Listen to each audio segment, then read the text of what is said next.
ደግሞ አብይ ነው ቀጥታ አብይን ብሌም አድርጎታል እያሉ ነው። ባይ ዘ ወይ ሰው ሊያስመታው ይችላል ነው ወይ መጨረሻም ብሎታል ራሱ ማዲ። ይህን ሁሉ ተናግረህ ትመልሳለህ ወይ ሲል ያው ማኑ አስነክቻለሁኝ ማለት ነው። እና እሱን ግምት ውስጥ አስገብተን እኮ ባይዞ ሚኪ ጣዕሚ ዘህርቀኒ እንታይ እዩ መስለካ ነዚ ወዲ እንትን ላይ እሳት ላይ አስቀምጠ ነው። ኤኒዌይስ አሁን ቀጥሎ ማሳያችሁ የኔ ደግሞ በተጸራሪው ነው። ከሚሄደው በላይ ሄደ። ምክንያቱም ይህን ቶፒክ በፕሪቶሪያ ውል ስለተያዝን ስለሱ መናገር አንችልም። ፕሪቶሪያ በያዘው መሰረት ይሄዳል፣ በዛም ይዳኛል ብሎ ማለፍ ይችል ነበረ። ኖ ብሏል። ባይዞ የሚኪ እንትን ምን አለ መሰለ ብሏል። ግን መጨረሻ ላይ ለምሳሌ ምን መሰለ አስገደደው አይደለም? ቆይ አስገደደው። ባይዞ ይሄንን ባይል ኖሮ ደግሞ ጌታቸው ይሄንን ያለውን ነገር ባይል ኖሮ ደግሞ ትግራይ ላይ ምን ሊባል እንደሚችል እኛ ምን ሊለው እንደምንችል እናቅ ነበር። ተረዳኸኝ? አድበስ ብሶት ቢያልፍ ኖሮ ማለት ነው። እሱ ግን እኛንም ማማከልን ኃጢአቱንም ሳይሸፍን ተናገር። እኔ አይዊሽ ነው የምልህ አሁን ሚኪ ኖ ያስመታዋል ነው የኛ ስጋት። ኦፍኮርስ አነ ከነግረካ ቅድም ስለዚህ ነበር ካይካ ፕሮግራም ክንጅምር ከለናስ ጌታቸው ህወሓትም ክቅተለላ ትደልኝ ብክልተ ምክንያት ቀዳማይ ኢሚዲየት ኮዝ ይኮን ንዋር ማለት እዩ። ጌታቸው ተቀቲሉ ተባሂሉ ከምተ ሰዓረ ገለገለ ማለት እዩ ክባሃል ይደልኝ።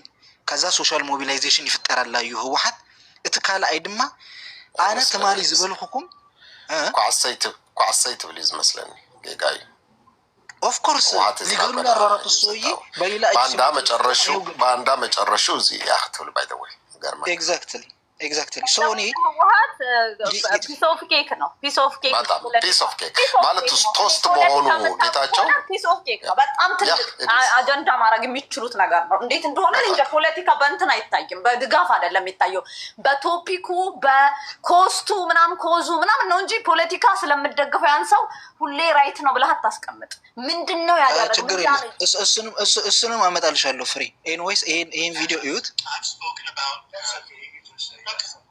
Yeah, I see that's politics.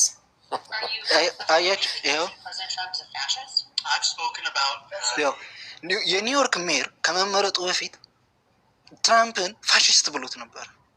ከዛ ትራምፕ ጋር ሲቀርብ ጋዜጠኞቹ ይሄን አመጡና ፋሽስት ብለው ነበር፣ በዚህ ላይ ትቆያለሁ ሲሉት ለመመለስ ዙሪያ ጥምጥም ሊሄድ ሲሆን ምን አሉ ትራምፕ? በቃ ጀሰይ በቃ ተውቱ ነው። ፖለቲክስ ብዙ ነገር ይባላል። ኦልሬዲ አልፏል አለ። ያ ነው ማለት የነበረበት ጌቾም ኢነው ወይ በጦርነት ጊዜ ያልኩት በጦርነት ጊዜ አልቋል። አሁን ደግሞ በሰላም ጊዜ የሚሆነውን የሰላም ጉዳይ ነው ማውራት ያለብን ማለት ይችል ነበር። አዎ ለመመለስ ሲጀምር እኮ ለመጠየቅ ዝግጁ አልነበረም፣ ፍላጎት አልነበረውም። አይተኸው በጣም አደገኛ እና ማህዲ ጋር ቀርቦ ምንድን ነው የሚሉት አይደለም ሳበው ወደዛ ሳበው ድሮን ስለምን ቀረበ በሚመለስ በሚችለው እንትን አለ። ሌላው ከድጋፍ አንጻር እያየሁት ያሉ ሰዎች አለ ጌታቸውን ስለምደግፉት ምናምን። ይሄ ቪዲዮ እዚህ ላይ የምታዩት ታይም ቱ ፎር ቼንጅ የሚለው ያሬድ ነው። እዚህ ጋር አሁን ቤቱ ነው ከፍቶ ያለው ልጅ ነው።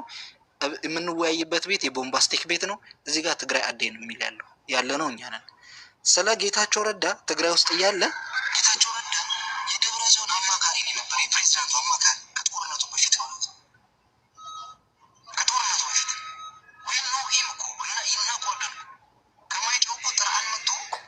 ከሌላ ጋጀት ነው እያሰማህ ያለው። አይ ቲንክ እንትን ሊንክ ኦኬ አይሰማም። እዚህ ላይ ዳይሬክትሊ የሚለው ከፈለግን ለቀ ምንድነው መሰላችሁኛ ፍሮም ዘ ቢግኒንግ ጌታቸው ረዳ ትግራይ ሊመራ አልቻለም። ዱላ ይዞ ዱላ መፈጸም አልቻለም።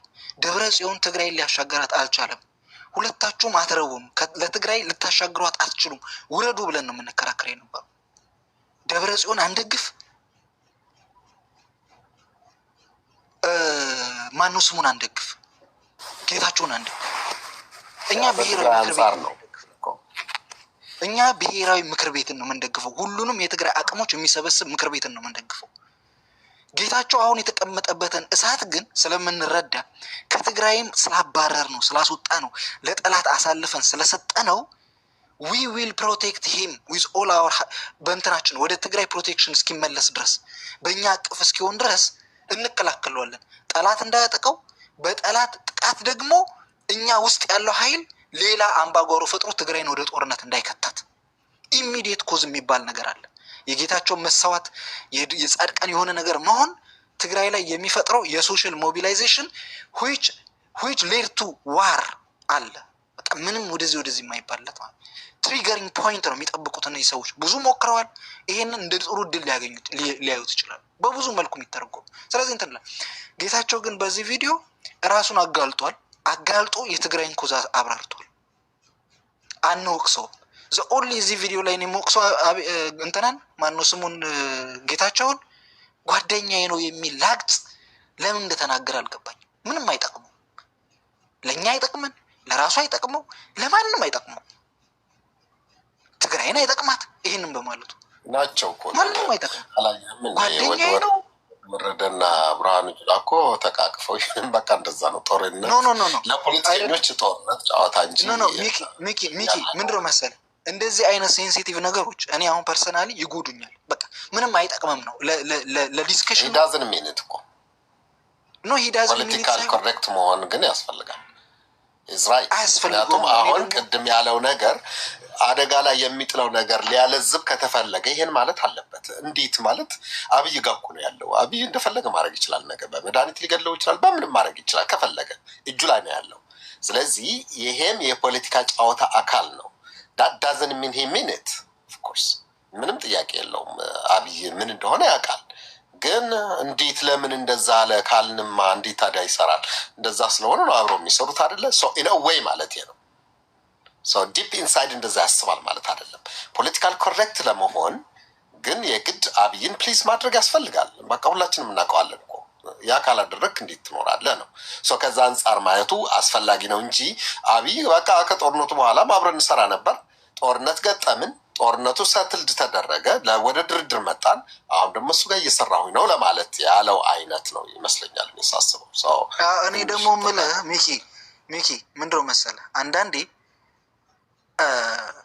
ፖዚቲቭ ውጤት የማያስከትል ነገር ባታደረገው ነው የምመርጠው እኔ ፐርሰናሊ ማለት ነው። ፖዚቲቭ ነገር የማያመጣ ነገር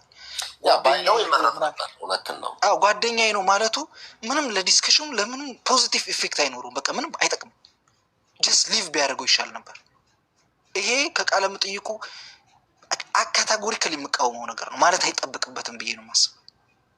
ጉዳት ብቻ ነው ያለው። ከዛ ውጭ ግን እዛች ቃለ መጠይቅ ላይ የተናገራት ነገር ሞር ዲፕሎማቲክ የሆነች ጌታቸው በህይወቱ ምናልባት ተጠንቅቆ የተናገራት ንግግር ናት ብዬ ነው የማስበው። እንደ ጌታቸው ግልፍተኝነት፣ እንደ ጌታቸው ቀጥተኝነት፣ እንደ ጌታቸው አፍረጥራጭነት ብዙ ባለ ነበር። ግን በጣም ራሱን ቆጥቦ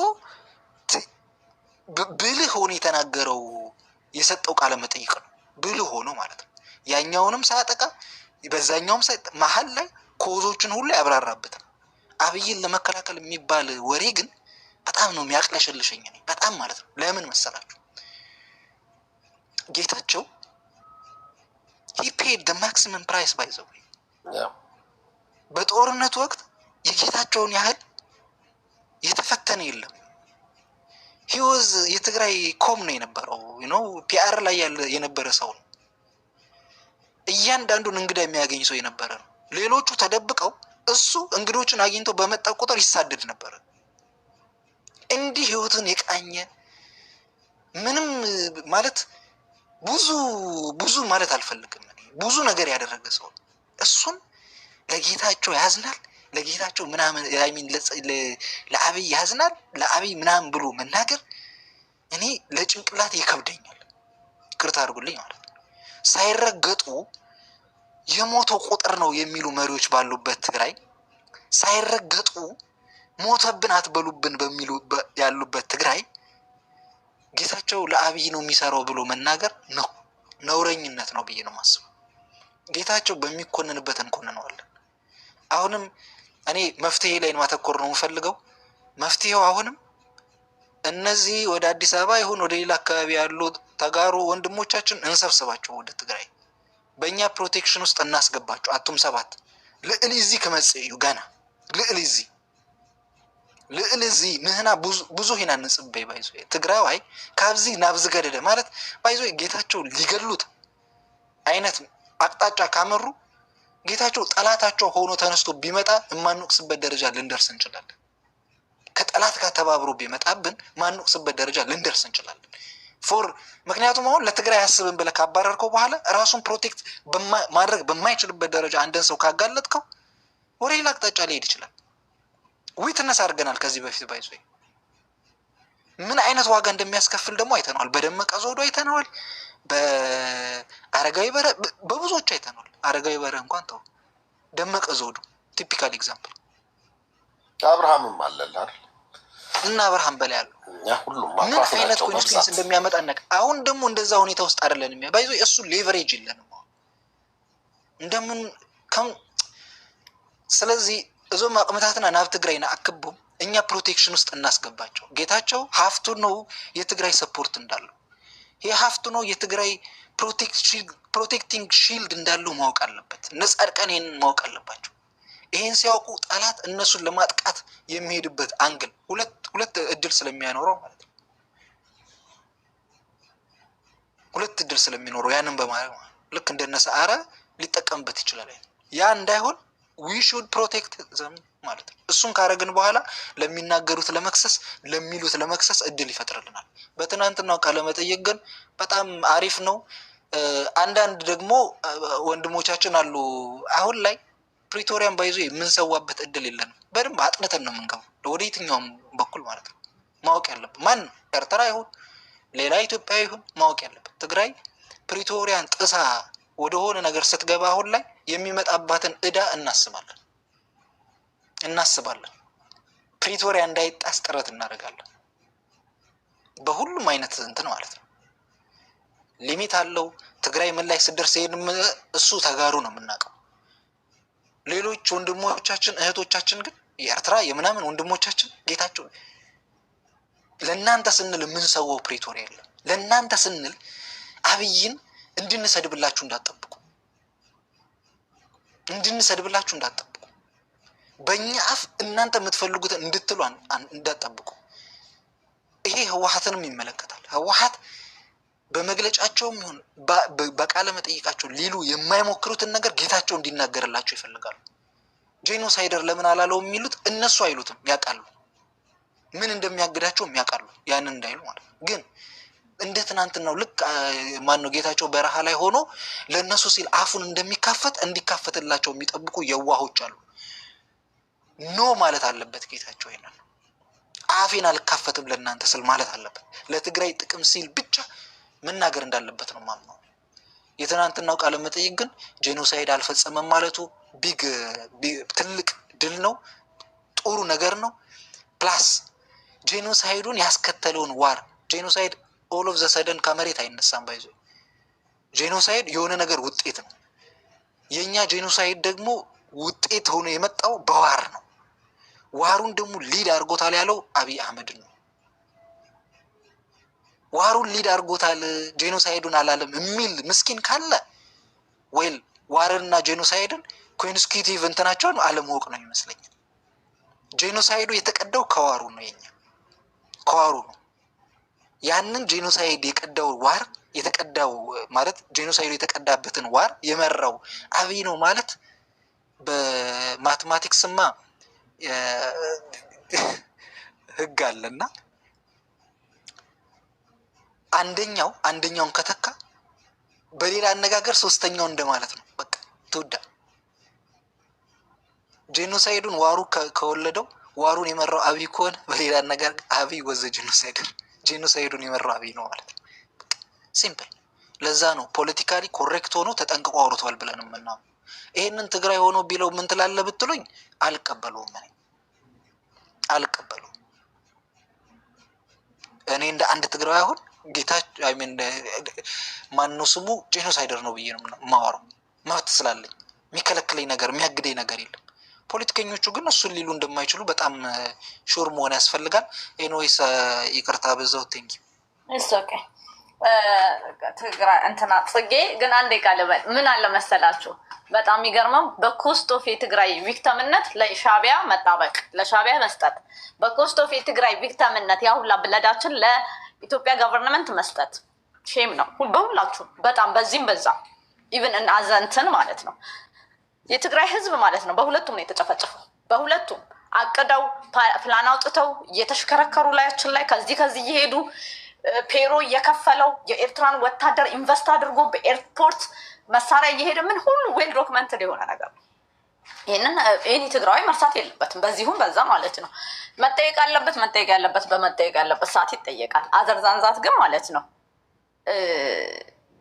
ማለት የጌታቸው የፖለቲካል እንትኑ የትግራይ ህዝብ ኮስት አድርገህ አይደለም እኮ ያ ከብልጽግና ጋር መስራት አለበት። አሁን መስራት አለበት። ኤቭሪ ትግራዊ መስራት አለበት።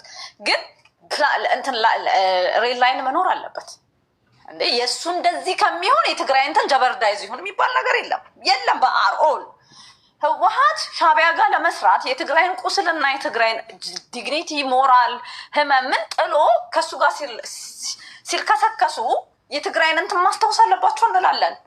ይሄም እዚህ ጋር እኮ ዘሴም ነው። ዘሴም አፕላይ ያደርጋል እኮ በሁለቱም በኩል በሴም አፕላይ ያደርጋል። ግን የኢትዮጵያ አገራችን ስለሆነ ግዴታ መስራት አለብን። ከኢትዮጵያ መንግስት አገራችን ነው እንሰራለን ካልን መስራት አለብን ስንል የተደረጉ ነገሮች መረሳት አለባቸው እየተባለ እኮ አይደለም። ማንም ሰው እኮ ያደረገውን ነገር እኔ ከያያ ጋር ጓደኝነት እቀጥላለሁ ካልኩኝ ትናንትና የበደልኩት ተረስቶ እኮ አይደለም። በደሉን እኮ አይረሳትም። በደል እኮ በደል ነው እና አንዳንድ ጊዜ ማለት ነው ሊሚት ሊኖረን ይገባል። ከዛ ደግሞ እዛ ሄዶ ምን ይበል እዛ ሄዶ አንደኛ የሄደበትን እኔ ነገ ማውራት ይሻለናል። ምክንያቱም we have to know ለምንድን ነው የሄደው። መጀመሪያ ለአሰብ ጉዳይ ከሄደ ለኢትዮጵያ መንግስት የሚሸጠው ፖለቲካ ካለ ዜን የትግራይ ቪክተምነት ጠቅልለህ ከኢትዮጵያ መንግስት አውጥታ ሌላ ሀይል ናቸው ለፋኖና ለኤርትራ ሰጠ ሃኒ ትግራይ ከአማራና ከኤርትራ ጋር ሰላም ያስፈልጋታል። አዘ ሴም ታይም ባይዘዊ ትግራይ መሬቷ ሰላም ያስፈልጋታል። መሬቷ አይደለም ሰው ውስጥ መሬቷም ሰላም ከነሱ ጋር እየተጣላን አንኖርም። በዛ ላይ ደግሞ ቅድም ሚኪ የተናገረው ነገር ፖለቲሻኖች ትግራዋይ የዋር መሆን የለበትም። በዚህ ጋር የሚኖር ዋር በዚህ ጋር የለበትም። ወደ ኤርትራ ለሚሄድ ዋርም ባለቤት መሆን የለብንም። ወደዚህ የሚመጣ ዋር ላይ we are out ከዋር ማለት አለብን። ሚኪ ብቻ ነው ይህን ነገር ሲናገር how he's ማለት አድቫንስ የፖለቲካውን እንትን ገብቶታል። ይሄ ነው እኮ የአሁኑ እኮ እናንተ ያልገባችሁን የሚያንጨረጭረኝ ትግራይን የኢትዮጵያ ጀነራል ጻድቃንና ጌታቸው ትግራይን ማለት ነው ወስደው ማለት ነው የሆነ አጀንዳ ውስጥ እየከተቷት ነው። ትግራይ ሪቢልድ እና ሪከቨር ነው የሚያስፈልጋት። ትግራይ ማለት ምንም አይነት የጂኦፖለቲክስ ላይ ጦርነት መሳተፍና መርጨት መግባት የለባት።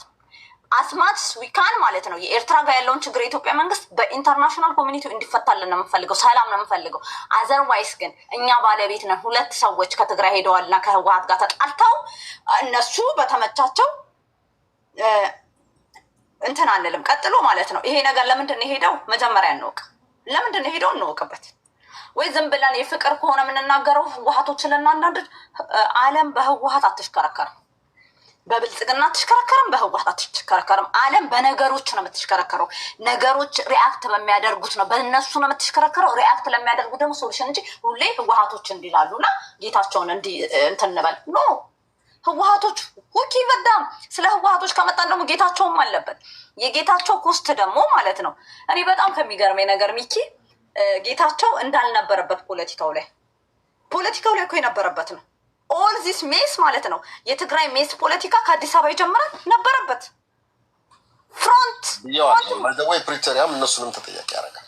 ቴንክ ዩ ተጠያቂዎች ናቸው። እና ዶን አክት ላይክ የትግራይን እንትን አበሉ። ቪክተምነታችንን ግን ነውር ነው። ለንግግር ዓለም አቀፍ ሄዶ እንትን አለ አልጀዚራ ላይ I just gave you Google አድርጉት። አልጀዚራ ላይ 24 ላይ ጁን 4 24 ላይ ወጥቷል። አርቲክል ሙሉ ወጥቷል ስለ ትግራይ የኢትዮጵያ መንግስት ጆኖሳይድ እንዳደረገ እና ማን እንደፈረደ ደግሞ እናውቃለን እኮ ድራፕ እንደተደረገ ጥናቱ ጌታቸውና ደብረጽዮን ድራፕ እንዳስደረጉት እኮ እናውቃለን። ትግራይ አለ አሁን እኮ ጥናት ላይ አይደለም ያለው እና ሁ ፕሮቴክት እንትናን ጌታቸው ትንሽ ዩድድ ግን በኋላ እሺ እመልስልሃለሁ። ጌታቸው ፕሮቴክት ነገርኩሽ። ጌታቸው አብይ እጅ ከትግራይ እስካባረር ነው ድረስ ነው እያልኩሽ ነው። አሁን ግልጽ እያልኩ ነገር ጌታቸውን ከዚህ ከትግራይ ካባረር ነው በኋላ ከትግራይ ውጭ ያሉ ተጋሩ ወደ ትግራይ ገብተው የትግራይ ፖለቲካ ውስጥ የእኛ ፕሮቴክሽን እስኪያገኙ ድረስ በጠላት እጅ የሆነ ነገር እንዳይሆኑ ዊውል ፕሮቴክት ዘም አልኩሽ። ቅድም ምሳሌ እኔ ቆይ ስሚኝ ፍሬ እኛ ጌታቸው ትግራይ ውስጥ እያለ ፕሬዚዳንት ሆኖ እያለ ውረድ እያለን የነበረን ሰዎች ነው። ውረድ፣ ትግራይን እያገለገልክ አይደለም፣ እየጠቀምከን አይደለም፣ ውረድ ያለው ሰው ነው። ጌታቸውን ለምን ብዬ ነው ፕሮቴክት ማድረገው? ከትግራይ ካባረር ነው ሳይፈልግ የጠላት እጅ ላይ ካሳጣ ነው በኋላ ያለውን ውጤት ግን ማንኛውም ትግራዊ እንዲደርስበት ስለማልፈልግ ልጠይቀህ አብርሃም በላይ እንደዚህ ብል እንናደዳለን። እኔ ባትሪ የለኝም አስቡኝም። እነዚህ ሰዎች የወዝኖት እንትን አይደለም እኮ እሱ ጄኖሳይዱ ላይ እኮ የተሳተፈ ሰው ነው። ያልነበረ ሰው ነው። ባትሪ የለኝም እያለ ነው። 3 ደቂቃ ተናገር እና በኋላ እናወራለን። 1 ደቂቃ ይበቃኛል። አንደኛ ነገር ከዚህ ከምናወራው አውድ እየወጣን የራሳችን ነገር ብቻ የምናወራው ነገር እንደ አጀንዳ ይዘን እንዴት አድርገን እንደምንጋባ አላውቅም። ማለት እዚህ ጋር መጥቼ ስነጋገር ለመግባባት ነው እንጂ ለሰዎች ነጥብ ለማስቆጠር ወይ የኔ ሀሳብ ብቻ ተሰሚነት እንዲኖረው ብዬ አይደለም የምመጣው። ስህተት የሆነውን ፓርት ላይ ተቀብዬ የሚያግባባይን ነገር ደግሞ ወይ ደግሞ እኔ የማስበው የማምንበት ነገርም ተናግሬ ተግባብተን ለመሄድ ነው። የሆነ በሀሳብ መሸነፍ ማለት ደሜን የሚያፈላ አይነት እልህ ውስጥ የምንገባው ነገር አለ። ማለት መሸነፍም አይደለም፣ ኢንፋክት ሀሳብን መቀበል፣ የሌሎች ሰዎችን ሀሳብ ኢንተርናላይዝ ማድረግን እንደው ደም ግፋት መስሎ የሚሰማን ሰዎች አለን። ከዚህ መወጣት አለበት። ሆነ ለመናገር ሜቢ እኔ አንድ ነገር ብቻ ልበል። ሚኪ ወረደ እንዴ ለጎይታ ቅድም የተናገሩት ነገር አለ። የጌታቸውን አንድ ነገር መሆን ቀጥታ ጦርነቱን ለማስነሳት ቀጥታ የራሱ እድል ሚና ወይ ሊኖረው ይችላል። በዚህ በኩል ደግሞ ዋት ሊጠቀምበት ይችላል ያሉትን ነገር በደንብ አልገባውም። ህወሓት ያዝናል ማለት አይደለም። ጌታቸው አንድ ነገር ቢሆን ህወሓት ያዝንለታል ጌታቸውና ይጸጸታል ማለት አይደለም። ትርጉሙ አንደኛ የፌዴራል መንግስትን ተማምናችሁ ለለውጥ ብላችሁ ወደ ፌዴራል የሄዳችሁ ሰዎች ይሄው እንደማይበቻችሁ አያችሁ ወይ መሪያችሁን በላባችሁ የሚል ቅስቀሳ ነው የሚጠቀምበት። ሁለተኛ ነገር ደግሞ በሉ እንግዲህ ከዚህ በላይ ምን ትጠብቃላችሁ? ለሱ ያን ያህል ዋጋ የሚከፍሉላቸውን ሰዎች እንኳን መከላከል ያልቻለን ስርዓት እኛ ትግራይ ላይ ያለ ነው ማኝ ምግበይ ያለው ማለት እኮ ምግበይ የተናገረው እኮ እጃችንም እንኳን ብንሰጥ አያኖርንም። ስለዚህ ፕሩፍ ይሆንለታል ማለት ነው። እና እንትን ሬዚስት ስላደረካት ነው ሚኪ ሜቢ እየሰማኝ ከሆነ በዛ መንገድ መረዳት ያስፈልጋል። ለቅስቀሳ ይጠቀምበታል ነው እንጂ በጌታቸው ሞት ያዝናል ማለት አይደለም። ኢንፋክት ቀድሞ ቢገድሉትም ደስታቸው ነው። ህዝቡን ለማንቀሳቀስ ሞቢላይዝ ለማድረግ ግን ይጠቀምበታል ከማለት አንጻር ነው። ከዛ ውጭ ግን አንዳንድ ጊዜ ዝም ብለን ራሳችን እስከሚያምን ድረስ ነገሩን መግባት የማይችል እንኳን አንደኛ ለቲት ቢበቃ እንተወውና የበለጠ ሊያስታርቀን የሚችለው ሙሉ ፕሮግራም እንደሞ እንስማ። ሳማው ስንከራከር የሆነች ስፔስ ጌታውን እናርገው። ዛሬ ላይ ሙሉ ለሙሉ መተማመን ካልቻልን ብለን አንተማመንም። ሙሉ ፕሮግራሙን ሰምተን ደግሞ የበለጠ በሚያግባባና የተሻለ ሞራል እና እንደ አንደበት የተሻለ የመግባባት መንፈስ ይዘን መተን ዲስከስ ብናደርግ የተሻለ ነው የሚሆነው የሚመስለኝ። እናመሰግናለሁ ጋይስ። ሌላ ቀን ሜቢ ነገ ከነገ ወዲያ እንወያያለን። መብራት የለም እኛ ሰፈር ሰሞኑ ይሄዳል ይመጣል። ሴቭ አድርጋ ከሰማን በኋላ እንደገና እናወራለን። መግባት አልፈለኩም ነበር። ይዘጋል 5% ነው የቀረው። በቃ ይዘጋል። ትንሽ ቆይ አስቀምጠውና ማለት ነው። ነገ ከሰዓት በኋላ ካወራ በኋላ ከተመቸን ነገ ታንኪስ ጊቪንግ ነው ከተመቸን እናወራበታለን። ጽጌና ቀጥል በል። ደህና ደሩ። እሺ ጋይስ እናመሰግናለን። ወራት ከመጣ ከቻርጅ አድርግ እመለሳለሁ። እሺ ሰላም ለሁላችሁም። ያኔ ላይ ድማ ማለት ካሜራ ራዲዮ አና አንተ ተወሰነ ነገር ይጸነረ እና ሰላም ነው ፍሬ ከመ ዶክተር ነው ለክ ምን ይነ ያሬድ ዝም ባላ ሙድ ሲዝ ነው ዳክተር ነው አይ ለክ ጽበዋለ ካነጽዳ አይና ዛ ዶክተር ትጽዳ እና ታዩ ትንወሎ ባይዘወይ ማለት ይመርሕ ነይሩ እዩ ጽንተት መራሒኡ አብይን ይልወዩ ካውቲ ግን በቃ በላ ውጻያይት ውጻያ አይነት ሕቶ ያሓትዎ አታሓቶውን ደሰይ ይብሊ ማለት እንደይ ከምታይ ምደለ አይተረዳኝ ነው علي ምበር ብደንብ ገር ገሊጽ ወይ እንደውም አንቶ ሚኪ ብሎ ነይሩ አንቶ እንደውም تو جنسايرس ريفرش غير يو زناي الجزيرة مالت قلي ميديا خنا عوي ميديا يكفتنا اللوا بهلانا عالمه نا عالمنا ميدياات حانتيا ግንባር ቀደም ያና እንደውም ንخستاوس ንخذكر እንደገና ሪፍሎሪሽ ንኮንስ ገይር ወይ ኢለና አምና አነቦል ቀይ ማለት ካው ከምትርሕና እንደሪዮ ንምታሊ ተናገረ ንብል ግን ካሊ ማለት ካሊ ዲሌት ይሱ ሓደ ውዕል ፕሪቶሪያ አሎ ካላይ እንደገና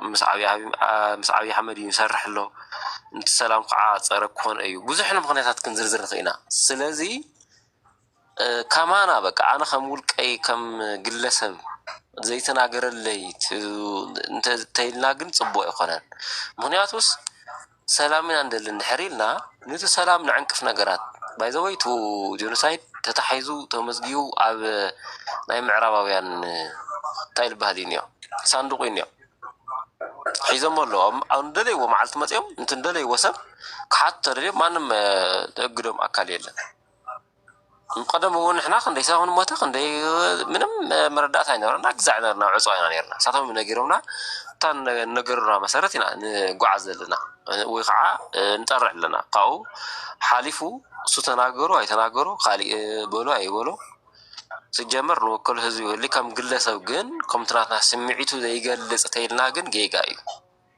مالت لو وهاتين خون بتعمي كم يجيرهم جلس يخل بوليتيكيا يو دبلوماتيك يو خالي نجارات مالتك بعوي خاطر على البريتوريات هذا جاي موصل النجرنا رين دجاج مول خانبر برجس أسرتي تو على البريتورياس نتو سلام نصابع نجار كتناجر يقول كاينول ده أبي أحمد كو بدحرتي تي وعلي مبالكو تو نصوعنا نرقم هزبي نصوعنا نرصابعة نعو نصوعس نكون عواجي وسيلي بايزوي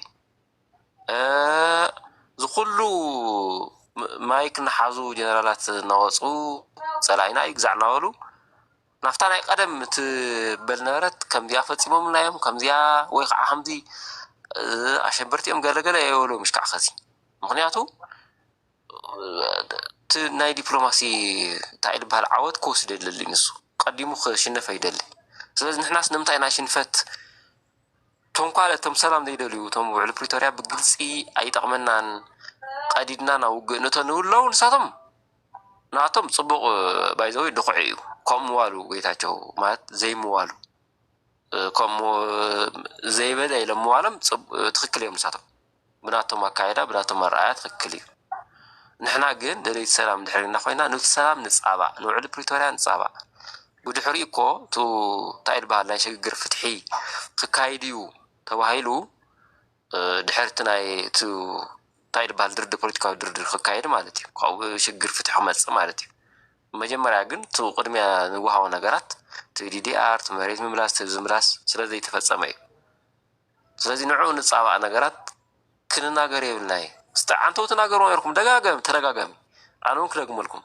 استمقال خوينو دولتين كما يبل وي حدا خمس يبل تقلالا تايل بحاليم نتقوملو مالتي نتقوم نغيرو سلازي اي بحالي كلون اي نصبو نحنا ፀረ ሰላም ፀረ ተውዕል ዝኾነ ንሕና ከዓነ እታ ሰላም ብጣዕሚ ኢና ንደልያ 2-3 ዓመት ንፅበለና ካብቱ ጥዑም ኩናት ሕማቕ ሰላም ስለ ንደልየ እዩ ካብቱ ኩናት ንኸፍሎ መስዋዕቲ ተፍቱ ሰላም ንኸፍሎ መስዋዕቲ ስለ ንውሕድ ወይ ከዓ ስለ ንቕንስ እዩ ስለዚ ንዕኡ ንፃባእ ነገር ክናገር ኣይንፀበ ለዋሃተ ይንኹን ስለዚ እቲ ጋዜጠኛ ግን ናይ ባዕሉ ምናልባት ናይ ባዕሉ ዓላማ ይህልዎ መጨረሻ ከዓ ከምቲ ዓንቶ ትገልፅዎ ነርኩም ኣሕዋትና ትምለስ ዝኻ ዓድኻ ኢልዎ እዩ እንታይ ማለት እዩ እዚኣ ኳስ ምትርጓማ ድያ ኣብያትና ናማና ማለት ንባዕሉ ሓደጋ እቲ ተናጊሩ ማለት እዩ መጀመርያ ፀንተት ተፈፂሙ ዶ ትግራይ ኢልዎ ተፈፂሙ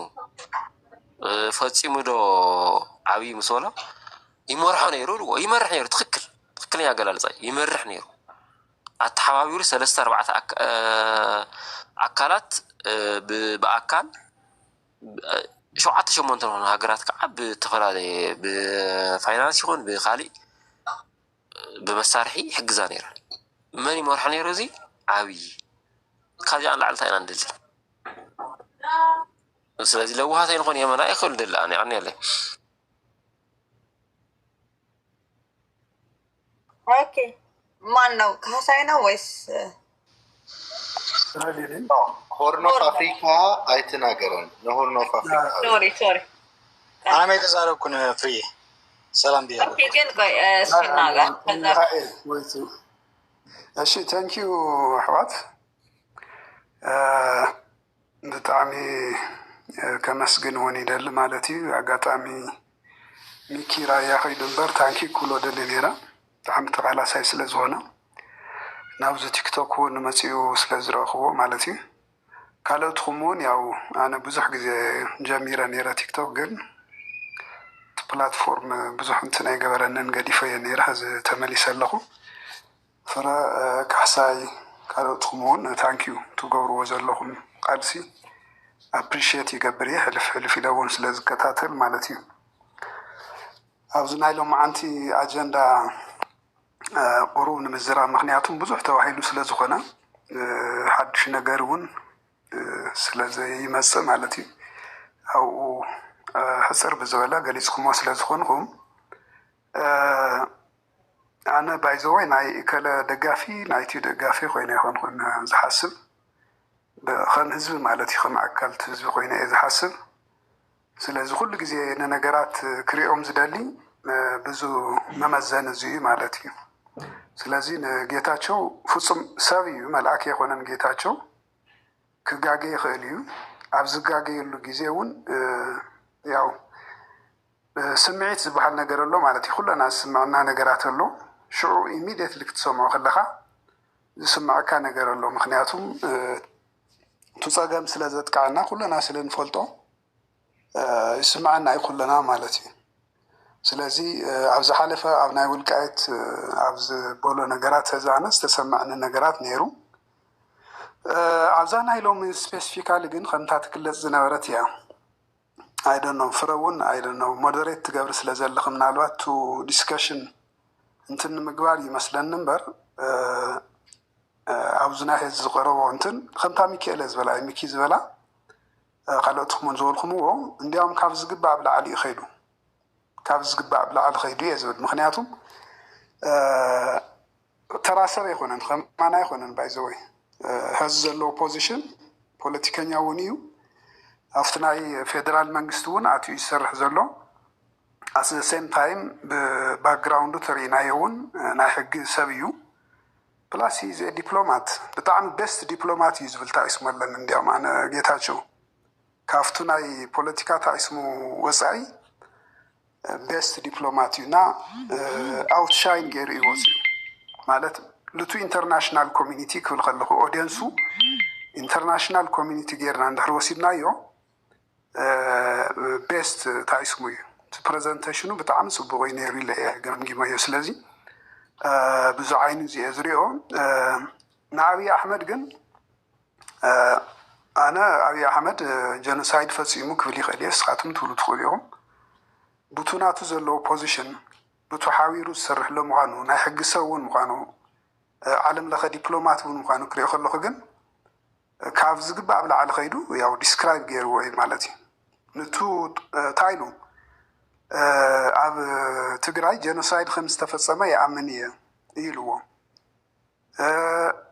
እቲ ውግእ እውን ብፌደራል መንግስቲ ኮይኑ ዝመርሖ ዝነበረ እውን ኣብይ ኢሉ ገሊፅዎ ካብዚ ብላዕሊ እንታይ ከም ንደሊ ኣይተረድአንን ማለት እዩ ስለዚ ግዜና ተዘይነጥፍእ እንዲያውም ኣነ ለውጢ ደለይቲ እንድሕር ኮይና ኣብዚ ብዙሕ ግዜና ተዘይነጥፍእ ንኮመን እንትን ንምግባር ፅቡቅ እዩ ዲስከስ ምግባሩ ግን ንሕና ለውጢ ደለይቲ ግን ኣይ ቲንክ ጌታቸው ኣይኮነን ፕሮብሌምና ዝመስለኒ እቲ ቀንዲ ፕሮብሌምና ጌታቸው ኣይኮነን እቲ ኣብ ትግራይ ዘሎ ህወሓት ዝበሃል ሓይሊ እቲ ወታደር ፕላስ እውን ያው በዓሉ ኣብይ እውን እዩ ናይ ኤርትራ መንግስቲ እውን ካልኦት እውን ሓይልታት ኣለዉ ማለት እዩ ስለዚ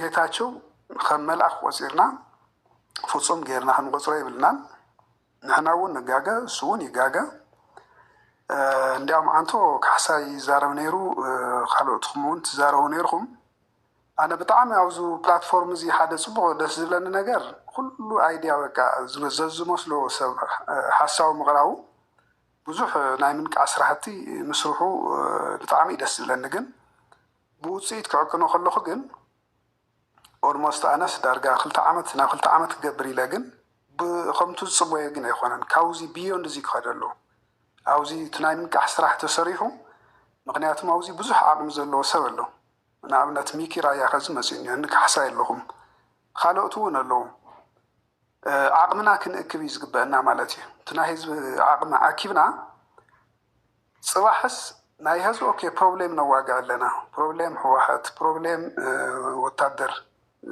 ናይ ትግራይ ዘሎ ወታደር ኣብይ ኣሕመድ እውን ካልኦት እውን ሓይልታት ኣለዉ ማለት ዋላ ዓለም ለኸ ፀገማት ክህሊ ይኽእል ንዙ ኣብቲ ህዚ ዘሎ ፀገም እዮም እዚኦም ግን ፅባሕ ከርግፀኛ ለውጢ ንኣብነት ህወሓት እኮ ኣነ ኣሎ ኢለ ይኣምን ነዚ ከም ውድብ ብጣዕሚ ሴንትራላይዝድ ኮነ ከም ሲስተሙ ሕጋዊ ፍሉጡ ኩሉ ነገር የለን ህዚ ቅቡልነቱ ካብ ኩሉ ብላዕሊ ኣብ ህዝቢ ዘለዎ ቅቡልነት የለን ማለት እዩ ኦልሞስት ዳን እዩ ህወሓት ኣነ ግን ብዙሕ ዘሰክፈኒ ነገር ግን ፅባሕ ግን ኣይንሰርሖን ዘለና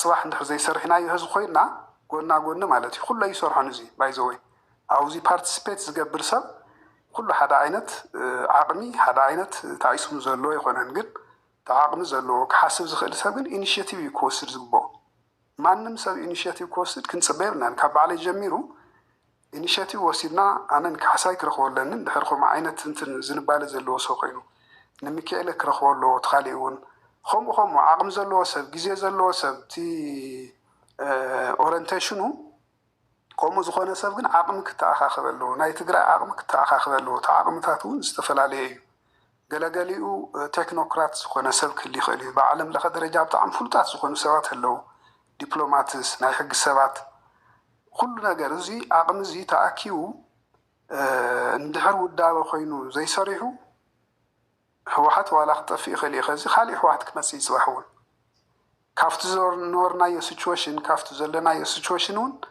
ብጣዕሚ ዝኸፍአ ኩነታት ክፍጠር ይኽእል እዩ እና ኣይ ቲንክ ኣነ ኣብዚኣ መልእኽቲ ክሕልፋ ዝደልታ ኣይመሲልኩም እቲ ናይ ምንቃሕ ስራሕቲ ብጣዕሚ ፅቡቅ ይስራሕ ኣሎ ብጣዕሚ ደስ ዝብል ነገር እዩ ግን ኣነ ከም ተጋሩ ናይ ባዕልና ፀገም ኢለ ዝወስዶ ግን ውዳበ ዝበሃል ነገር ግን የለን ውዳበ ዝበሃል ነገር የለን ውዳበ ድማ ዝተወሰነ ሰብ ይጅምሩ ሓደ ክልተ ሰብ ኮይኖም ይጅምርዎ ይቀፃፀል ዘን ጠንካራ ዝኾነ ውዳበ ይህሎ ነቲ ህዝቢ ማለት እዩ ህዝብስ ውሕስና ክህልዎ ክእል ኣለዎ ፅባሕ ጥዑይ ስርዓት ክመፅእ ኣብ ፖለቲከኛታት ጥራሕ እውን ኣይኮነን መፃእ ናይ ህዝቢ ዝምስረት ማለት እዩ ኣብ ናይ ህዝቢ ምንቅስቃስ ናይ ህዝቢ ሞቢላይዜሽን ናይ ህዝቢ ስርዓት ኣብ ምፍጣር ካብ ባዕሉ እዩ ዝጅምርና ኣብዚታት ተንሰርሕ ትኩረት ተንገብር ፅቡቅ እዩ ዝብል ሓሳብ ኣለኒ ብዝተረፈ ግን ያው ኣብዚ ናይ እንትን ኣይ ቲንክ ፅቡቅ እዩ ዲስከስ ምግባሩ ግን ንምንታይ እዩ ዜሮ ዲስከስ ጌርና ጌታቸው ፀላእ ኣይኮነን ጌታቸው ክጋገ ይኽእል እዩ ዝብል ወሲድና ከከም ማለት ሓደ ዓይነት እውን ክኾነ ይኽእልን ባይዘወይ እዚ ናይ ፍረ ንእሽቶን እንትን ዝብለክታ እዩ ብምሉእ ሰብስ ናፍቲ ናይኺ ከረፂት ተምፅዮ ትደልየ ኣለኺ ትክክል ትኾነ ትኽእል ይኽስኺ ብዘለኪ ኣተሓሳስባ ገለመለ ከምኡ ግን ፐርፌክት ግን ኣይትኾንን ኣነ እውን ክኾነ ይኽእል እንተሓድውና ኣብ ኮሚኒኬሽን ኢፌክቲቭ ኮሚኒኬሽን ዝበሃል ኩሉ ሓሳብ ኢኻ ትሰምዑ ኣኽቢርካ እቲ ሓሳብ ትሰምዖ ዘን እቲ ሰብ ኣብ ከይዲ እውን እናፀረየሉ ብዛ ናይዛ ኢንሲደንት እዚኣ ጥራሕ እውን ከይኮነ ብናይ ሕልፉ እውን ብመፃእ እውን ዝቕፅሉ ነገራት ኣለዉ እዮምና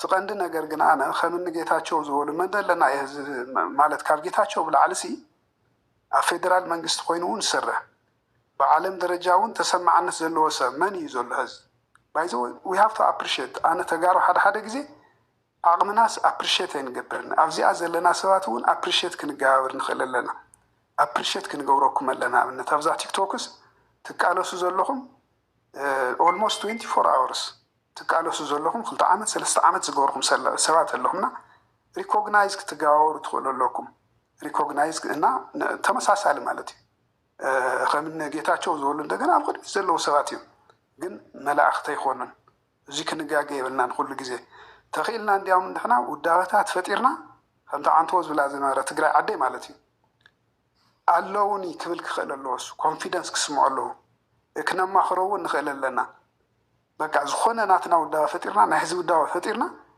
ኣሉኻ ኣለና ክንብሎ ብሞያ ብዝተፈላለየ መንገዲ እውን ክነማኽሮ ዘን ኣብ ከምዚ ዝበለ መድረኻት ኣብ ኢንተርናሽናል ነገራት ኣብ ዝኾነ እውን ኣብቲ ናይ ፌደራል ዝገብሮ ዘሎ ምንቅስቃሳት እውን ምክሪ እንድሕረኺቡ ምናልባት እንትን ክገብር እዩ ኮንፊደንት ተሰሚዕዎ ተረጋጊዑ ክሓስብ ህዝበ ጎድነይሉ ክሓስብ ስለ ዝኽእል ዝበለፀ ውፅኢታዊ ክኾን ይኽእል እዩ እምበር ኣነ ጌታቸው ምስ መልኣክ ስለ ዘይኮነ ድኽመታት ኣለዎ ግን ሓንቲ ግዜ ዝኾነ 2 ግዜ ስለ ዝተጋገየ ግን ዘለዎ ዓብዪ ዝኾነ ሮል ኣብቲ ለውጢ ኣብዚ ባዕሉ ለውጢ እዚ ኣብዚ ዋላ ውፅኢታዊ ይኹን ገና ኣብዚ ኣብ ምብፃሕ እኮ ዓብዪ ሮል እዩ ዘለዎ ጌታቸው ማለት እዩና ከመይ ጌርና እንዳ ሪኮግናይዝ ዘይጌርናዮ ማለት ብርግፅ እዩ ክንግምግሞ ኣለና ዝጋገየ ነገር ክነቕምጦ ኣለና ግን ቶታሊ ግን ዲስትሮይ ክንገብሮ የብልናን ከምዚ እንድሕር ንገብር ኮይና ግን በቃ እቲ ኩነታት ኣብ ቪሸስ ሰርክል እዩ ዝቕፅልና እዚ ክብል እየ ዝደሊ ታንኪዩ የቐኒየለ ኣሕዋት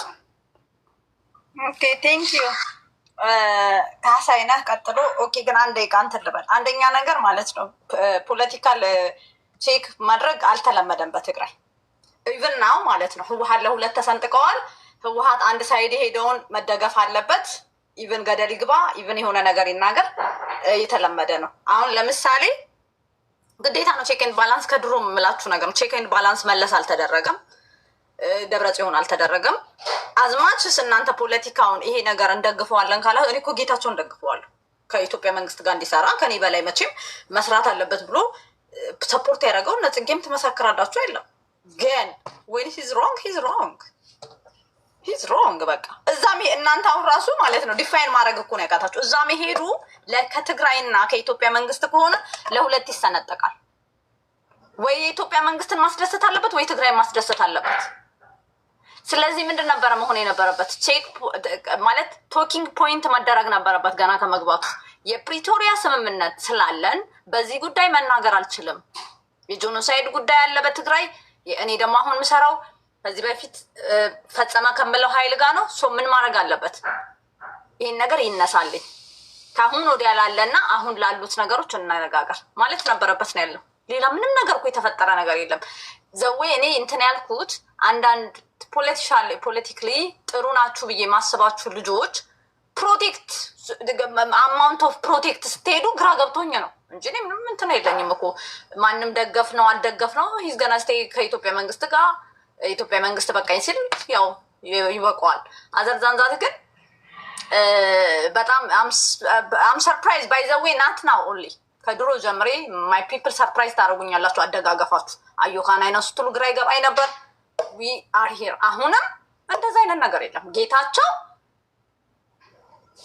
ባለፈውም ኢንተርቪው ሲያደርግ በኢትዮጵያ እንትን ላይ ልክ አይደለም ዴዝ ሬድ ላይን የሚባሉ ሊሚት ሊኖረው ፖለቲካል ኮሬክትነስ መጠቀም አለበት ብዬስን እንደዚህ አይደለም ኖ ፖለቲካል ኮሬክትነስ ፖለቲካል ግዴታ ነው ሊሚትድ መሆን አለበት እንደኔ አይደለም እሱ ግለሰብ አይደለም ባለፈው ወጥቶ የተናገራቸውን እናንተ ህወሓት ከኔ በላይ ህወሓት የሚጠላው ሰው የለም ህወሓትን ረገጠ ብሎ ግን የራሱን ቫልዩ ያደረገበትን የታገለበትን የህብረተሰቡን እንትን ነው የተናገረው። አሁንም ደጋፊ ነን የምትሉ ኦር ኤኒባዲ ምንድን ነው መደረግ ያለበት? ሊሚት ሊኖረው ይገባል። አይ ኖ እንትን ላይ የሚሄዱ እንትን ላይ ማሀዲስ ጋር መሄዱ ኢስናት ኢዚ። በዛ አፕሪሺየት አደርገዋለሁ በጣም በጣም። ፍሬ አይ ዶንት ኖ ሁ ሴድ አዩ ኸናይና ጌታቸውን ክርክር አይደለ? ከትላንትና ጀምሮ እኮ ስንከራከር ነው የነበር። ከትላንትና ወደ ማታ ጀምረን አዩ ኸናይና ዘብለ ይኸናን አክቹሊ አና ሕዚ ወን እስኸተት ትኾን እንታይ ትገብሪ እየ ንዓኽ ዝሓተክ ዘለኻ ነው እኔ ምን አረጋለሁ ሳፖርት ረይ ክነግረካ ኣነ አይዶን ሳፖርት ጌታቸው ኦር ኤንቤዲ ፐርሰናሊ አይዶን ሳፖርት ማንም ሳፖርት ዝገብረ ሰብ የለና ግን እንታይ እዩ ዝብለክ ዘለኹ ኣነ ንኣብነት ሲ እስኺ እንታይ ትገብሪ ነይርካ ኣብታ ቦታ ሳ ናቱ ቦታ ተትኾኒ እንታይ ይኸውን ነይሩ መልስኩ እዩ ይሄንን ጉዳይ የኔ ቢሆን ኖሮ ይሄ ጉዳይ ማለት ነው በፕሪቶሪያ የተያዘ በዓለም አቀፍ እንትን ላይ የተያዘ ስለሆነ በዚህ ጉዳይ አልነጋገርም። ከኢትዮጵያ መንግስት ጋር ያለን ነገር ይሄ እኛም እሱም ኢትዮጵያ መንግስት መናገር አይችልም፣ እኛም አንናገርም ብዬ ዘጋዋለሁ። አይ ማናገር አለብን። ይኸውልሽ I have to responsible for my words time ማለት ዜን ምንድነው ሪስፖንሲብል ወርዲን አለና የምናገረው አሁን እኮ ለእናንተ ቆይ ከኢትዮጵያ መንግስትም ቅሬታ አይቀርበውም ብላችሁ ነው የምታስቡት?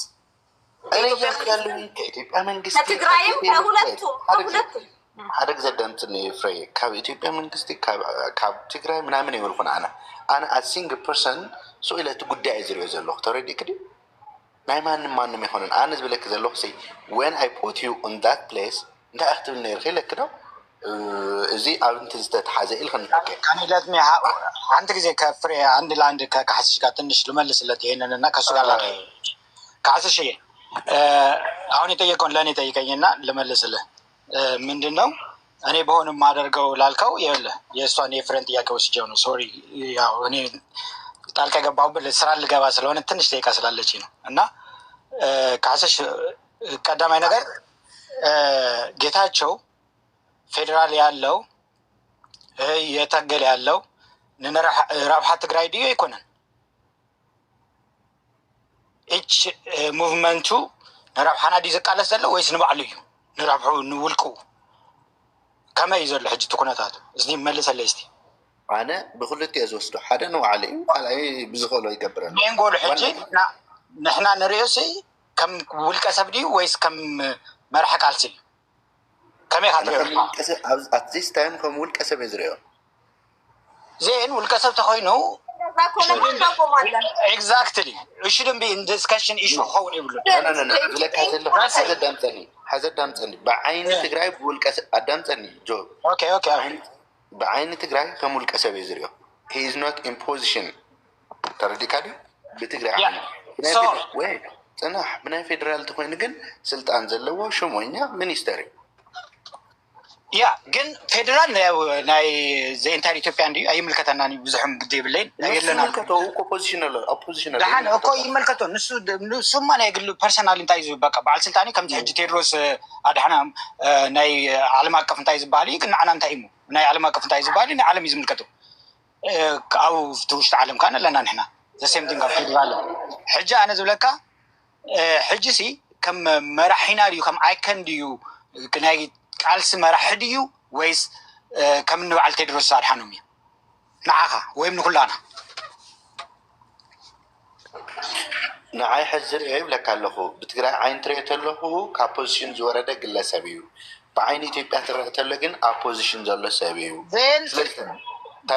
መሊስካዮ እኮ ዜን ኣብዚ ቦታ ነዚ በቃ ጌታቸው ዚሉ ኢልናስ ከም እንታይ ዝበሃል በቃ ፕሮፓጋንዳን ክስርሕሉ የብሉን ኣይከናም ኣይኮነን መርሒናም ኣይኮነን ስለዚ ጀስት ኦፒኒየን እዩ ናይ ሓደ ግለሰብ ማለት ጆሲ ፎርዞስ ኣነ ሓዚ ሓደ ነገር እንታይ ይርዳእኒ ምስሊካ ካብ ትግራይ ንዘባረርዎ ኣካላት ካብ ትግራይ ንስኻ ባንዳ ኢኻ ኢሎም ንዘባረርዎ ተጋሩ ኣይምልከቶም እንዚ ባይዘ ወይ ብካሊእ መልክዕ ተዝመፅኸ እዚ በዓል ደረጃ ኢና ወደ ነውግዕ ዘለና እንኳን ዘይክሓዶ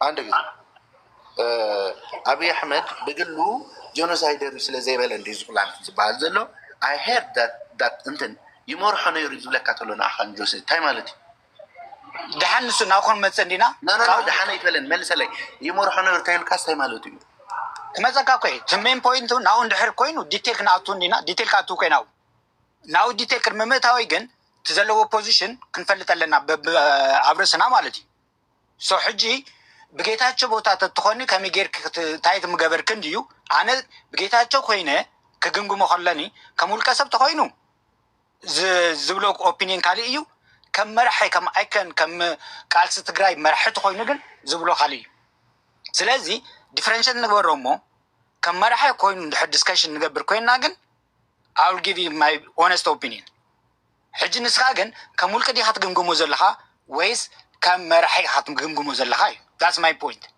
ካብኡ ዲፈረንሽን ጌርና based on that ክንግምግሞም ኢና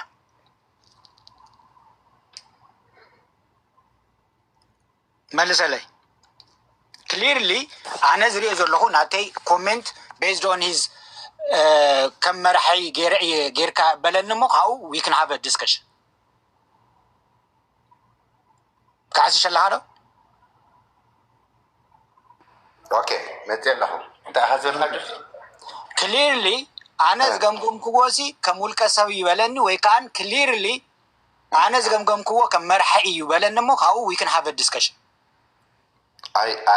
I said that before ኣይሰማዕኻንን ማለት እምበይ ብዓይኒ ትግራይ ትሪኦ ተለኹ ውልቀ ሰብ እዮ ፖዚሽን ዘየለ እዩ ብዓይኒ ፌደራል መንግስቲ ትሪኦ ተለኹ ግን ሂዘ ሚኒስተር ይብለካ ብዓይኒ ትግራይ ናልዕሊ ዘለና ሓስሽ እየ ብዓይኒ ትግራይ ግለሰብ ገይርካ ውሰዶ ግለሰብ እዩ ዝሪኦ ከም ግለሰብ ድሕር ኮይኑ whatever you can say ምንም በቃ ምንም ኦፒኒየን በቃ ናይ ሓደ ግለሰብ ሲ ወፂም ከም ድሌቱ ክዛረብ ይኽእል እዩ ንዑ ቤኔፊት ዝገብሮ ዳዝም ማለት ስለዚ ሞስትሊ it's gonna be the end of the discussion ማለት እዩ ንሕና ግን ሞስትሊ ኣነ ዝሪኦ ዘለኹ ከም መራሒ ገይሩ እዩ ከም መራሒ ኮይኑ እዩ ዝረኣዩ ዘለዎም እና ተስፋሊኛ እንደግፈዋለን ጆሲ እንደዛ ከሆነ እኔ በመደገፍ ነው ህወሓት ደጋፊዎች ኦኬ ጠልተውታል ጥለውታል ምናምን የምንደግፈው ግን ማለት ነው ፍረ ጆሲ መልሰለይ ሓደ ግዜ ፕሊዝ ናባሕከ ጆሲ ትምልሰለይ ደልየ ሕዚ ስኻ ከምኡ ኢልካ ሓቲትካ ንወዶ ኣነ ድማ ታይብለካ ኣለኹ መስለካ ነቲ ጀኖሳይድ ነቲ ኩናት ኣብይ ኣሕመድ መሪሑ ማለት እንታይ ማለት እዩ ንዓኻ ትርጉም ፅቡቅ እምበር ከም መራሒ ማለት ሕጂ ኣነ ፐርሰናል ኣነ ዋላ ብውልቀ ሰብ እንደሪኸ ግን ያው ናይ ፌደራል ሹም ስለ ዘይኮንኩ ኣብቲ ናቱ ኦፖርቹኒቲ ተዝረክብ ነይረ ኣብቲ ወንበር ተዝኸውን ነይረ ኣይኮነ እንዶ ፎርስፉሊ ኣብይ ዶ ኣለዎ የብሉ እንታይ ባሂለ ክልመን ኣነ ባዕለይ ኣምፕሊፋይ ምገበርኮ ነይረ ማለት እዩ ኣነ ኣብ ፌደራል ስልጣን ተዋሂቡካሲ ስኻ ንባዕልካ ኣብ ከምዚ ዓይነት ፖዚሽን ኣብዚ ከምዚ ዓይነት ሚድያ ቀሪብካ ዓብይ ጀኖሳይደር ኢልካ ክትዛረብ ነርካ ማለት እዩ ኖ ኖ ኖ ኣነ ብውልቀ ሰብ ኢለካ ኮ ኣብ ፌደራል ከም ዝኮንኩ ኣይኮነን ኣብ ፌደራል ተኮይና ከዓ ክንግረካ ኣብ ፌደራል ተኮይና ከዓ እንታይ ምገበርኩ ነይረ መሲሉካ ኣውድም ቢኣራውን ዴር ኣብቲ ወንበር ኣከባቢ የምበዛሕኩን እንታይ ክገብር ክኸይ በፂሐስ ምስ ዝበፅሕ ኮይና ነውግዕ ዘለና እንታይ ብፅሕኒ ንሱ እንታይ የኺዶ ማለት እዩ ምክንያቱም ዝደለኽዎ ማለት ከም ድሌተይ ናይ ውሽጠይ ክዛረብ ከምዚ ዝኽለሉ ኮንዲሽን እንድሕር ዘይሃልዩ ዋይ ውድ ኣወነ ቢደር ኦንሊ ክጎድእ ተዘይኮይነ ንርእሰይሲ ቤኔፊት ዝገብረሉ የለን ማለት እዩ ኮስት ኣናላይሲስ ክትገብር ኣለካ ኮ ቅድሚ ምኻድካ ማለት እዩ ዩ ሃፍቲ ሃብ ሰም ታርጌት እና ትደልዮ ታርጌት ኣቺቭ ከምዘይ ትገብር እንድሕር ኮይንካ ከም ተኣሰርካ እንድሕር ፈሊጥካ ይሽድን ቢያራውን ሕጂ ኮ ኩሉና ክንፈልጦ ዘለና ጌታቸው ኮ ሂዝ ሊያብሊቲ ኮ ይኮይንና ዘሎ ዲኖ ዳ ሂዝ ኖ ኣሴት ሂዝ ሊያብሊቲ ጻድቃን ዘ ሊያብሊቲ እዮም ኮይኖም ዘለው ዋን ኦፍ ዘ ቢገስት ሊያብሊቲ ለዞም መትሓዣ ማለት እዩ ስለዚ እዚ እንታይ እዩ ቅድም ባይ ዘ ወይ ቁሩብ ኮሜንት ክበኩም ፕሊዝ ብዙሕ ስለ ዝሰማዕኹ ጌታቸው ከመይ ዝሰኣል ነይሩ ሲ ላይክ ሕጂ ፍርየ ኢላቶ እያ ዊ ሃቭ ቱ ሃቭ ሬድ ላይን ከልወና ኣለዎ ዘ ቢገስት ፕሮብለም ና ኣወር ፖለቲክስ ዝ ዘር ኢዝ ኖ ሬድ ላይን መራሕቲ እንድሕር ዝጋገዩ ኮይኖም ሲ ነማረርባት ኣይንቀፉን እዮም ወላ ብደገፍቶም በተለይ ብደገፍቶም ሲ ኣይንቀፉን እዮም በቃ ጀስት ከም እግዚኣብሔር እዩ ዝቁፀር መርሒ ኮይ ሰሓት እዩ ሰብ ኮይ እስና ቢግ ዲል ተተጋግዩ ይቅርታ ይመፅእ ቶም መርሕቲ ቶም ታሕቲ ዘለውካን ኣጥፊኻ ኢሎም እንድሕር ዝሕዝዎ ኮይኖም ሕጂ ሰለስተ ሰብ እንዲ ሰለስተ ግሩፓት እዮም ዘለዉ ሓደ ናይ ቲፒኤልኤፍ ዛዘር ዊንግ ደገፍቲ ኣለው ዘይ ሳይድ ድማ ኣለኹም ዛዘር ንሕና ውሽጢ ማእኸል ዘለና ኣለና ሕጂ ትገብሮ ፕሮፓጋንዳ ሞስትሊ ነቶም ማእኸል ሓደ ነገር ክነግረካ I'm not talking about you guys I'm generally ነቲ ፖለቲካ ስማዕ ክነግረካ ንዓይ ተዛርበ እንተለካ ካብ ድጋፍ መውፀኒ ኣምነት ኣብ ድጋፍ ዘሎ I understand ጀነራሊ ኣነ ሕጂ ዝዛረብ ዘለኹ ግን ኣምነእንቲ ናትካ ኣይኮነ ዝዛረብ ዘለኹ ኣነ ጀነራሊ ኣብዚ ገዛ ዝነበረ ብሓፈሻ እዩ ዝብል ዘለኹ እቲ ኮሜንተይ እና እንታይ እዩ ዝብል ዘለኹ ቶም ሕጂ ናይ ጌታቸው ደገፍቲ ኣለው ናይ ደብረፅዮን ደገፍቲ ኣለው ንሕና ከዓ ናብ መንጎ ዘለና ኣለና ሕጂ ፕሮፓጋንዳ ክስራሕ ከሎ ሞስትሊ ነቲ ማእኸል ዘሎ እዩ ንክርከብ ታርጌቱ ማለት እዩ እቲ ታርጌት ዘሎ ኣብ ማእኸል ዘለና ከዓ ንዕዘብ ኢና መን እንታይ ኢሉ ኣብ ሕማቅ መዓልትኸ እንታይ ኢሉ ሕጂ ብቀዳማይ ደብረፅዮን ቁፅሪ እዩ ክንዲዚ ሚልዮን ማንም ገርቢ ከልከሎ ክንዲ ምንታይ ከም ተሰምዐኒ ኣነ ዝፈልጥ ንዕኡ ከቨር ክገብሩ ሰባት ክፀዓሩ ከለው ንዓቶም ዘለና ክብሪ እየ ንዕዮ እዮም ማለት እዩ አታርጉኝ የጌታቸው ደጋፊዎች ሚዩት አታርጉ ይቅርታ ሄዳሉ ሚዩት እንዳታስገቡት መሀይም እሺ እና እንታይ እየ ዝብል ዘለኹ ሶሪ እንታይ እየ ዝብል ዘለኹ ኣነ ማእኸል ዘሎ ሰብሲ ይዕዘብ እዩ ዝዕዘብ ከዓ መዓስ እዩ ዘሞስት ኣብ ሚዛን ተኣቱ ዝኣቱ ሓደ ሰብ ኣብቲ ሕማቅ መዓልቲ እዩ ኣብቲ ሕማቅ መዓልቲ ነቲ ሕማቅ ነገር ከመይ ጌርካ ኢኻ ትዋፅኡ ሕጂ ዘጋጢሙ ዘሎ ናይ ጌታቸው ሕማቅ መዓልቲ እየ ልእ ዝገምት ኣብዚ ሕማቅ መዓልቲ ከዓ ንስኻትኩም ነቲ ሕማቅስ ሞር ክተፀባቑ ፈቲንኩም ንሕና ኦረዲ ሰወት ንሕና ዓይንና እዝናና ንኣመን ወይስ ከለመፅኡ ዝትንትነለ እዩ እናሲ ነቲ ዝረእኽዎ ነገር ከቨርኣፕ ክትገብሩ ክትፈትኑ ከለኹም ይፑት ዩሰፍ ደንጀር ሲቹዌሽን ንዓኻትኩም ዝነበረ እናገመት ገለለ እንዳቀነሰ እዩ ዝመፅእ ስለዚ ኣውድ እዛ ኦፖዚት እየ መውሰድኩ ነይረ ኣይስታንድ ውስጥ ማእኸለዋይ ኖ ዚስ ኢዝ ሮንግ ኢሉ ካብኡ ከዓ ንቲ መራሒ ከዓ ዝበለ ኣይኖ ኣይ ኣንደርስታንድ ጌታቸው ዘለዎ ቦታ ኣብቲ ሽዑ ዝነበሮ ቦታ ንኣብይ ምስ ኣብይ እንዳሰርሐ ንኣብይ ክወቅስ ከም ዘይኽእል ፈልጥ እዩ ክገብሮ ዝግብኦ ካብ መጀመሪኡ ምውጋድ እዩ ግን ተገዲዱ ናይ ግድን ከዓ ክጠቕሞ ኣለዎ ኣዘርዋይስ ተዘይጠቂምዎ ጌታቸው ከርሕቆ እዩ ንፅባሕ ንግቦ ኣብይ ይስላይክ ጊቭ ኤንድ ቴክ እንድዩ ስለዚ እቲ ቦታ ክቕመጥ እንድሕር ኮይኑ ሃስ ዩዝህም ንክጥቀመሉ ተኮይኑ ከዓን ኣይነው ሰምታይምስ ከምዚ ዓይነት ነገራት ከም ዘጋጥም ስለዚ ይዛረብ ዶ ካብኡ ኣምሶሪ ምባል ይሕሽ ምልስ ምባል ማለት ንስኻትኩም ግን ዚስ ኢዝ ሮንግ ኢልካ የስታንድ ዊዝ ኣዘር ዊዝ ዘ ሚድል ፒፕል ዊች ሚድል ማለት ተህዝብካ ማለት እዩ ሕጂ ግን ንሪኦ ዘለና እቶም መራሕቲ ገደልካ ኣቱ ከለውስ ሓቢርካ እንዳዘለልካ ምእታው እዩ ዳስ ንሱ ኢኻ ናብ ዘብሕና ዘሎ ሕዚ ኣነ እንታይ ይብለካ ኣለኹ ምስካ ስማ ሓደ ዘይተረዳእካዮ ፖይንት ኣሎ ምስለካ ጌታቸው ዲድ ጉድ ዝበለ ሰብ የለን ተረዲካ ድ ፅቡቅ ኣነ ሕዚ ንባዕለይ ፅቡቅ ሰሪሑ ይበልኩም ግን እንታይ ኢኹም ትብሉ ነይርኩም ንዓኹም እዩ ዝብለኩም ዘለኹ እንታይ ኣማራፂ ኣለዎ ካብ ወፃኢ እዩ አንቶ ግን ስማ እንታይ ተስማዕምዕ ምስልካ አንቶ ብጠቕላሉ ናፍቲ ሚድያ ቀርብ የብሉን ሓደ ክልተ ምስ ቀረበ ናይ ዘይምምላስ መብት ኣለዎ ኣይ ካኖት ጊቭ ኤኒ እንትን ናይ ምባል መብት ኣለዎ ዝብላ ክልተ ነገራት ይወስደ ካብ ወፃኢ ግን ሂዲድ ጉድ ዝበለ ኣነ ይብል ተረዲካ ድ ስለዚ ኣነ ዝብል ዘለኹ ግን ኣማራፂ እንድሕር ዘይብልካ ሲፍቲ ፖይንት እሱ ኮይንካ ንበዓልካ ፑት ዜር እንዘን ሕሳብ ካሰሽ ኣነ ካብኡ ላዕሊ ሓስብ እየ ካብኡ ላዕሊ እንታይ ይሓስብ መሲሉካ ኣደኖ ፀገሙ እንታይ መሲልኩም ቲክቶክ ከም ድሌትካ ተሓስቦ እንትዝባል ንዝንዛረብ ስለዘለይ ተካሊ እምበርኒ ዝሓሰብኩ ሕሰብዎ እሞ ካብኡ ይነው ላይክ ካብኡ ላዕሊ በቃ ይነው ላይክ ክዛረቡ ዘይክእል ግን ካብኡ ላዕሊ ስለዝሓስብ እስካዕ መጨረሻ ክዛረብ ይደልኒ ዝኾነ ነገር ፈፂመ ማንም ትግራዋይ በቲ ኮነ በቲ ናብ ክልቲኡ ወገን ዘለው ፈፂመ ክዛረብ ይደልኒ ቢካዝ ኣይ ዶንት ኖ ዘ ዲቴል ውሽጢ እንታይ ከም ዘጋጥም ዘሎ እንታይ ከም ቢሃይንድ ዘ ሲን ኣይ ዶንት ኖ ስለዚ እዚ ኮንሲደር ክገብር ኣለና ኩሉ ሻዕ ካብኡ ላዕሊ ግን ንሱ ተዘይኮይኑ ዝሓስቦ ነገር ብድሕሪት ተዘይኮይኑ ግን ኣብቲ ዝሓስቦም ላዕሊ ሓሲቦም ተዘይተራኺቦም ግን እና ከምቲ ሕጂ ንሪኦ ኣብቲ ስክሪን ተኮይኑ ዝካይድ ዘሎ ግን እትስ ሼም ብጣዕሚ ሼም እዩ ሶ ኣነ ኩሉ ሰብ ኮሜንት ክገብር ከሎ ኣይ ኦልዌይስ ቲንክ ሰምቲንግ ንሱ ተኮይኑ እስ ዌል ፐርፎርምድ ኢለ ዝሓስብ they are doing their best. If it's not,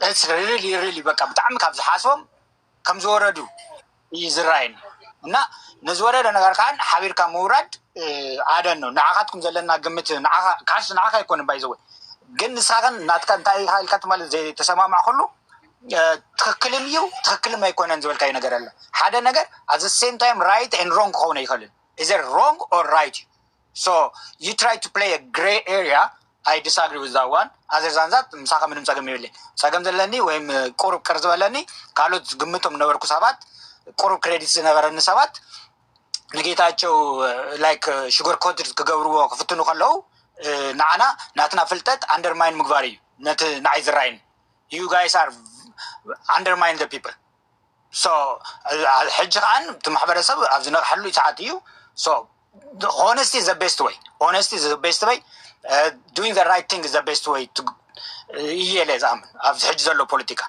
the smartness is not going to work anymore ያከበል thank you sorry guys አቋሪጻኩም okay ካሕሳይ ወለ ጨርሳንተ አነ ያህለን ሙዝ የተዛረብ ይዛረብ ምክንያቱ እቱ ፖይንትም ኦሬዲ አንተ ማለት ስለዚህ ነበርኩ ዘይተረድኡን ነገራት ስለዚህ ነበር ያህዝሲ ላይክ አብዙ ፈነት ፖይንት አብዛን ተላዓዘላ እሹ አነ እዚ አይስማዕ ማዕላይ አይስማዕ ማዕና ይማል መብት it's not fully ናይጌታቸው ምድጋፍ እንደገና ናይ አየኻናይና መበለይ ሆነ ተረዲኩም ዲ አብዙ ፈነት እሺና አምናይ ክልተ ደቂቃ ኢንተርቪውና ነው ገዘለና እድመልኩ ዝተጓዓዘ ሆና ንግምግም ዘለና ኦር ደሞ ሙሉ ትንትን መይራናየ ዝገርም መልኩ ማለት ስለዚህ ንብላ ዘለና አነስተር እኔ ዛረብ ዘለሁ ናይ ክስሕተት ኢናተ ሓቂ ድማ ይወልኩናና I'm talking my view استردني أنا كردوز خل الرداء الزارب زلوا عاوزين نرزلنا فنزلوا ينصبيكم من there is no absolute by the way absolute سوي لنا نفسي نقرأ زهلونا الرداء عندنا ببنا يوعنا IQ يهم ببنا يوعنا emotional intelligent view كنجبرينا نقرأ إنه ردي تلنا يو so لما أنت جوسي من نايجتها الجرس ترد له أنجل أنا استرد أخل أنجل مع رأس لزي هنا جوسي بقى تحساس وتحت بالي ويل علز بالي إذا بلوك الداية هنا سزين نزار وزلنا زربها لم أنت النكبر عنتهم إلي أنا نفرق إليك يا عنتو it's not fact أنا هذي نايقول لنا fact كله ناي خلنا نايقول لنا حق كله خلنا نايقول لنا opinion جن نزخوانا السمعنا يو ناي مقلات يكون نزخوانا نجار أنت ناي مقبر جن it's our opinion أنا دما رايت ونيو حقه رايت وناي خوانا نزل زلهو بتزلهو situation بتكبه هذا جبؤني زوج زلهو